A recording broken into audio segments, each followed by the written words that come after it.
ఇలా కూటమి అంటాం కూడా ఆంధ్ర ప్రజల ఆశయాలు ఆకాంక్షలు అభివృద్ధిని ఉద్దేశించి వేళ ఈ మూడు పార్టీలు యొక్క పొత్తు అనేది చెప్పడానికి ఉంది. ఎందుకంటే వేళ ఇక్కడ చంద్రబాబు నాయుడు గారు ఒకళ్ళే ముఖ్యమంత్రి అయినా కానీ అక్కడ మనం మొత్తం 100% చేయలేం. ఇక్కడ కేంద్రం సపోర్ట్ ఈసారి 100% ఉపయోగించుకుని మనం ఎంపీల ద్వారా ఇప్పుడు ఇంతకు ముందు అప్పుడు లేకపోతే మనం పోరాటం చేయాలి. ఇప్పుడు పోరాటం చేయాల్సిన పని లేదు.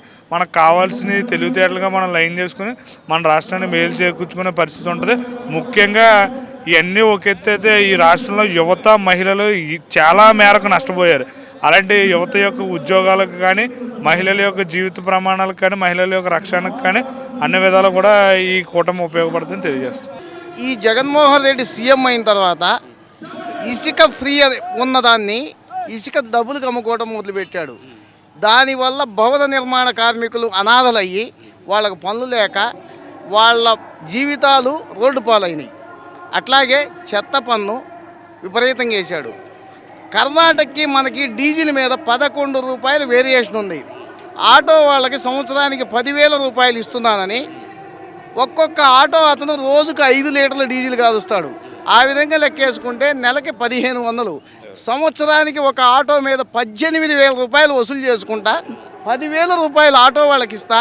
నేనేదో సంక్షేమం చేస్తున్నాను, ఆటో వాళ్ళని ఉద్ధరించడానికి నేనే పుట్టాను, ఈ రాష్ట్రం నా నుంచే బాగుపడింది, ఇంతకుముందు ఎవడు భోజనాలు చేయలేదు, నేను ఎక్కినాకనే భోజనాలు చేస్తున్నారు అని కొత్త వితండవాదాన్ని జనానికి చెబుతున్నాడు. అలాగే పల్లెటూళ్ళలో అంతకుముందు గవర్నమెంట్లో రోడ్డు వర్క్ చేసిన వాళ్ళు చిన్న చిన్న విలేజ్లు చిన్న కాంట్రాక్టర్లు మొత్తం ఇతని నుంచి ఆత్మహత్యలు చేసుకున్నారు.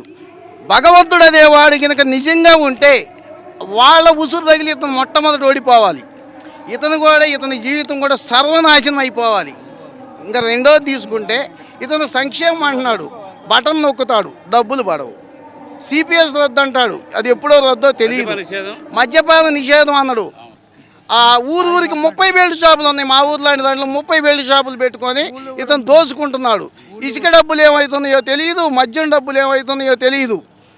చిల్లర కొట్లో సిగరెట్ కొనుక్కుంటే మనకు ఫోన్పేలు గూగుల్ పేలు ఉన్నాయి, మద్యం షాపులో మాత్రం ఉండవు. మరి ఈ డబ్బు ఎటు పోతుందో ఆ జగన్మోహన్ రెడ్డి గారే సమాధానం చెప్పాలి.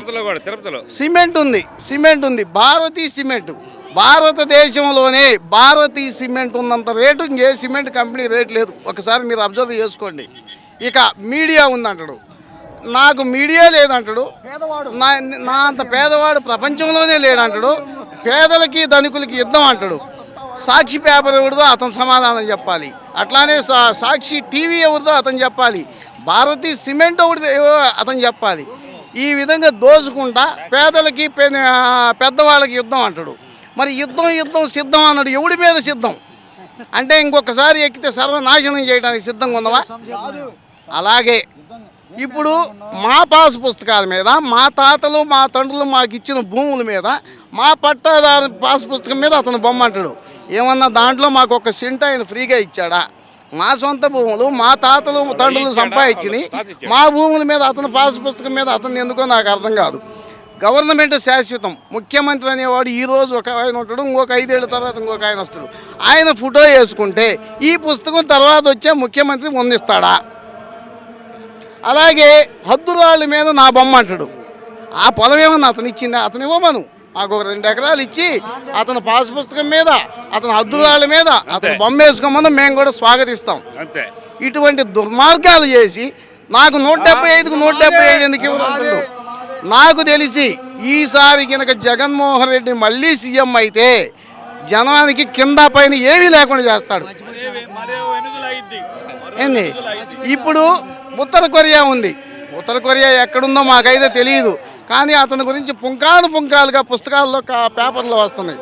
అతను ఎలా చేస్తాడో మాకైతే తెలియదు, కానీ ఇతని పరిపాలన చూస్తే ఖచ్చితంగా ఆ కిమ్ము గుర్తుకొస్తున్నాడు అనమాట.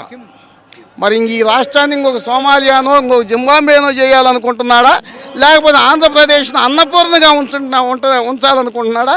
జగన్మోహన్ రెడ్డి సమాధానం చెప్పాలి.